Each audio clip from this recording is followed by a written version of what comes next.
মন্দ কপাল, অভিশপ্ত জীবন মুসলমান। 60 বছরে, 50 বছরে, 40 বছরে এত বড় আসমান ও জমিন আল্লাহর ভোগ কইরা, এত বড় দুনিয়া ভোগ করে আল্লাহর দেওয়া কোরআন 4টা সূরা 5টা সূরা শুদ্ধ করে পড়তে পারে না, আত্তাহিয়াতুটাও পড়তে পারে না, দোয়ায়ে কুনুতটাও শুদ্ধ উচ্চারণ করতে পারে না। এই জিন্দেগি বদনসিব বেটা, দুর্ভাগা বেটা, দুর্ভাগা বেটা, এটা বেটা।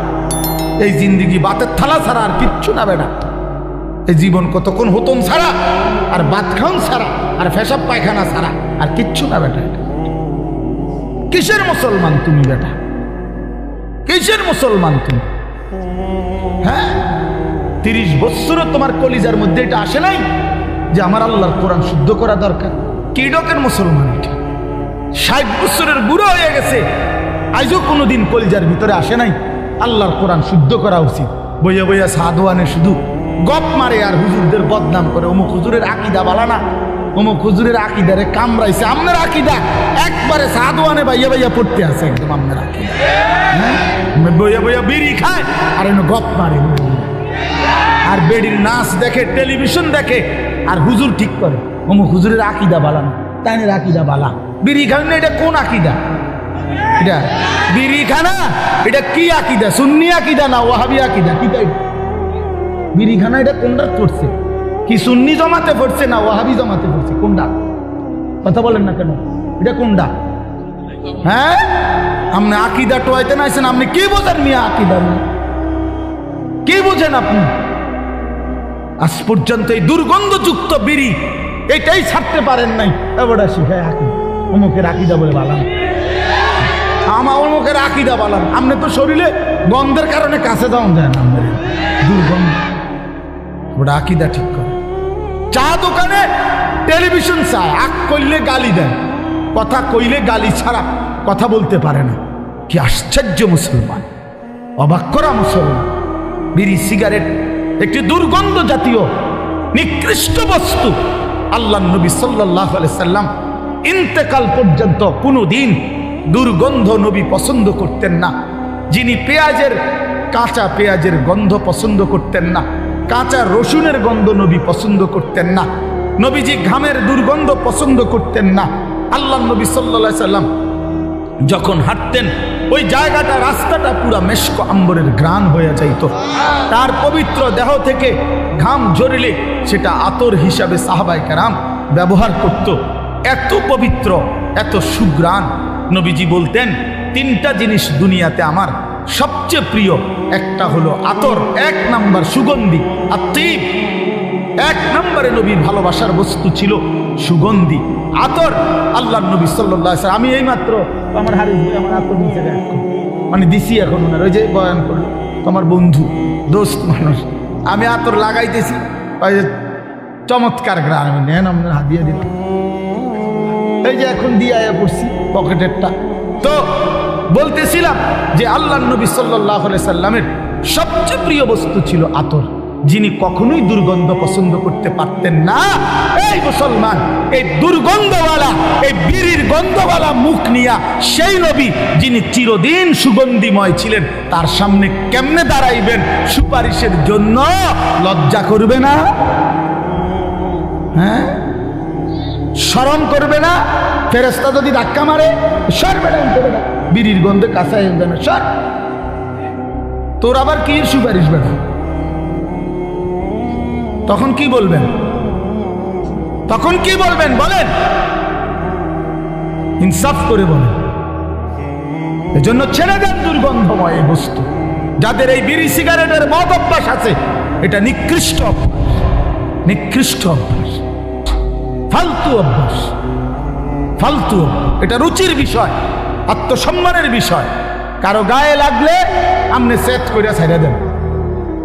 ও যদি বলেন হুজুর, একটা হুজুর মানুষ এত বড় কথা কয়, আপনি চললে সেত উঠছিনি, আমি তো একটু সেত উঠো, উঠটা কয় যা, এত বড় কথা বললাম, খাইলাম না এমন দিন। হ্যাঁ, তা আমি তো চাই আপনি শরীরে এরকম একটা সেত উঠুক, শরীরের মধ্যে একটা জিদ করে হালাই দেন। আপনি জিদ করেন একটা সেত উঠুক না, অসুবিধা কি? একটা জিদ করেন, ছেড়ে দেন। কোরআনুল কারীমের মধ্যে আছে, ও আপনার করে দেখাই তো এটার কথা হয়েছিল কইয়া সারি। হ্যাঁ, যে ওদের এটা তো অসুবিধা কি? ইমাম সাহেব কোনো যদি হুজুর খায় বিড়ি সিগারেট, মনে করেন কেউ যদি বলে হুজুরে এই তো তা আপনি হুজুরে দোনোজনে পিঠা খাইবে, অসুবিধা কি? আশ্চর্য কথা, কোন ব্যক্তি হুজুর হইলেই উনি কি বেহেশতের থেকে আইছে নাকি? কথা হুজুর হিসাব দিতে হবে না? কথা বলেন না কেন? হুজুরের হাসরের ময়দান নাই, পীর সাহেবের কোনো বিচার আচার নাই। হ্যাঁ, এত রঙে সিরা খায় না, পানি দিয়ে।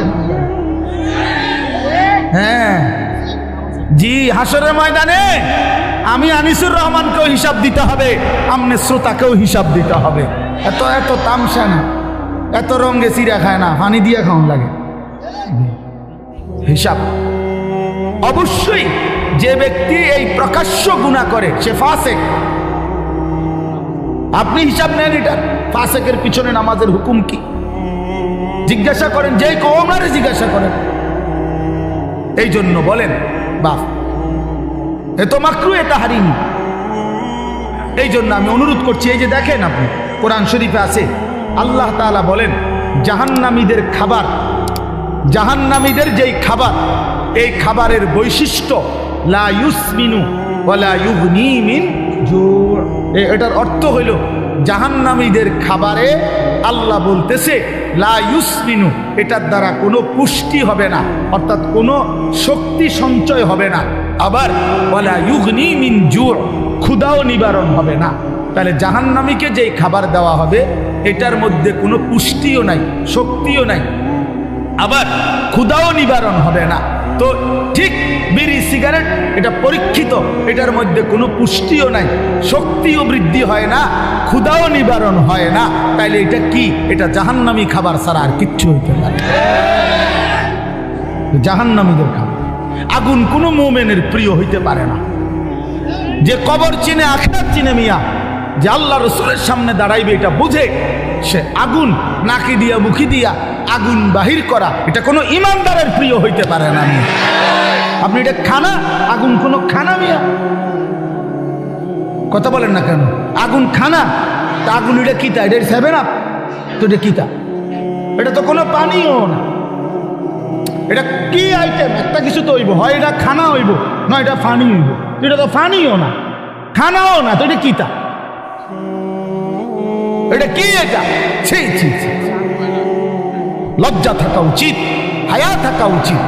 আর নয়তো আপনাদের কাছে কোনো যুক্তি থাকলে বলেন যে এটা হুজুর খানাও না, এটা পানিও, এটাও না, এটাই একটা, তো এটা কিতা?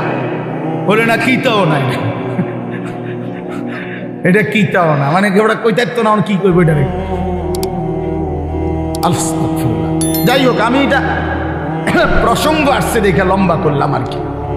এই জন্য আপনাদের কাছে বললাম আমরা এটা ভাবা উচিত, আমরা এটা ভাবা উচিত।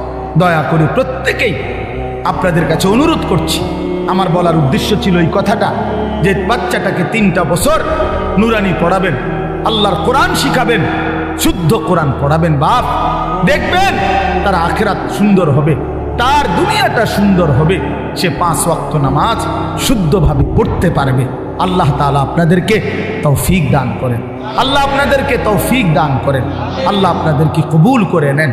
আপনাদের এই মাদ্রাসা, আমার প্রিয় ভাই মাওলানা মুকাম্মেল ভাই, আমার সাথী, আমার বন্ধু মানুষ, আমরা দিন রাত দাওয়াত ও তাবলীগের কাজে, অথবা আমাদের কওমি মাদ্রাসা সংগঠন আছে পুরা বুড়িচং উপজেলা ব্যাপী, আমাদের এই সংগঠনের সব কাজে কর্মে আমরা একসাথে থাকি, চলি।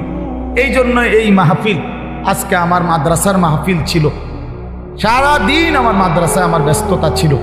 একেবারে সকাল ফজরের পর থেকে নিয়ে এখানে আসা পর্যন্ত আমি টানা কাজ করছি মাদ্রাসায়। একবার মহিলাদের মজলিস হয়েছে সকাল 10টা থেকে আপনার 4:30 আসর পর্যন্ত, কিশোর যুবকদের জন্য ইসলাহি মজলিস হয়েছে, প্রায় 600-র মতো একদম এন্ট্রিভুক্ত, 600-র মতো 30 বছরের নিচে ছেলে আজকে আমাদের এই মজলিসে বয়ানে ছিল আমাদের মাদ্রাসায়। আসরের পর থেকে আবার বয়স্কদের মজলিস হয়েছে, ওইখানে আমি প্রায় 9টা পর্যন্ত বয়ান করে এরপরে এশার নামাজ পড়ে এখানে আসছি। তো উদ্দেশ্য হইল মূলত ভালোবাসার টানে আসা, মাঝখানে একবার আসতে পারি নাই, অনেক এটা নিয়ে মোকাম্মেল বাইরে জবাবদিহি করতে হয়েছে, বহুত কিছু আপনার। তো আপনাদের এখানে আমার আশা, আমি দুইটা ছেলেদের এই বিষয়টা বললাম, এই বাচ্চাদের এই উপস্থাপনা, রাত না হইলে আমি আরো ধীরে সুস্থে দেখতাম, কিন্তু রাত হয়ে গেছে দেখে আমি তাড়াহুড়া করছি। কিন্তু চমৎকার উপস্থাপনা এটা, আপনারা চেষ্টা করবেন আপনাদের বাচ্চাদেরকে দিন শিখাইতে, বলেন ইনশাআল্লাহ। এবার আমার শেষ কথা হলো, আপনাদের কাছে আমি কোরআনুল কারীমের যে আয়াতটা পড়ছি, এই আয়াতের উপর আর শেষ, আর 10টা মিনিট আর একটা কথা বললেই আমার কথা শেষ ইনশাআল্লাহ। সেটা হলো, আমরা এখানে যারা বসছি বাপ, আমরা মুসলমান, বলেন আমরা মুসলমান কিনা? আমরা মুমিন। এই মুমিনের জীবনের, মুসলমানের জীবনের বাপ, জীবনের মূল টার্গেট, আমাদের জীবনের প্রথম টার্গেট আখিরাত। আখিরাত বলেন কি? এটা ইনসাফের কথা বাপ। আমাদের জীবনের প্রথম টার্গেট আখিরাত।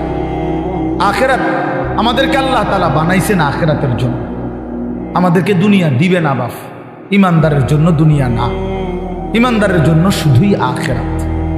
আল্লাহ তাআলা বলছে, বান্দা দুনিয়া আমি তোমাদেরকে যত সামান্য যাই দিচ্ছি চলনসই, তবে আমি না আখিরাতে অনন্তকালের জান্নাত পুরাটা তোমাদেরকে দিয়ে দেব।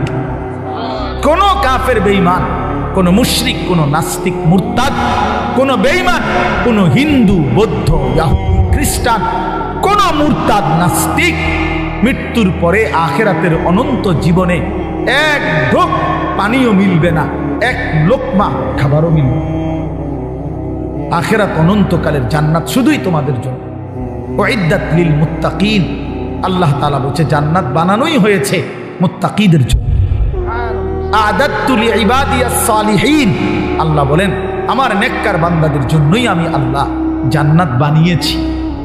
ইন্নাল আবরারা লাফি নাঈম, আল্লাহ বলেন নিশ্চয়ই আমার নেককার বান্দাগণই থাকবে নিয়ামতে ভরা জান্নাতে। ইন্নাল মুত্তাকিনা ফি জান্নাতিন ওয়া উয়ুন, আল্লাহ বলে নিশ্চয়ই আমার মুত্তাকি বান্দারা তারা জান্নাতের মধ্যেই থাকবে, ঝর্ণা ধারা বেষ্টিত থাকবে, ঝর্ণা বেষ্টিত থাকবে। ইন্নাল মুত্তাকিনা ফি মাকামিন আমিনিন, এরকম বহু আয়াত। আল্লাহ বলছে আমি নেককার তোমাদেরকে জান্নাত দেব, ইমানদার তোমাদেরকে জান্নাত দেব, মুমিন তোমাদেরকে জান্নাত দেব, মুত্তাকি হলে জান্নাত দেব। তার মানে আখিরাতের বিষয়টা আল্লাহ তাআলা আমাদের জন্যই নির্ধারণ করেছেন। দুনিয়া আল্লাহ তাআলা, প্রিয় ভাই বাপ, ইনসাফের সাথে একটা কথা মনে রাখেন, ছেলেরা বন্ধু তোমরাও মনে রাখো বাপ, আমরা 200 কোটি মুসলমানও যদি খোদার কসম রাত দিন যদি আমরা মেহনত করি দুনিয়া অর্জনের জন্য, পরিশ্রম করি, মাথার ঘাম পায়ে ফেলে যদি আমরা দুনিয়ার কর্ম সবাই মিলে করি, দিবানিশি 200 কোটি মুসলমানে মিলে কেউ অলসতা না করে, তারপরেও আল্লাহর কসম, রব্বে কাবার কসম, কাফের বেঈমানদের সমান সমপরিমাণ দুনিয়া আমাদের মিলবে না। এটা দিত না মালিকের, যিনি দেওই না উনি কইতে আছে আমি দিতাম না, তো ওই জোড়া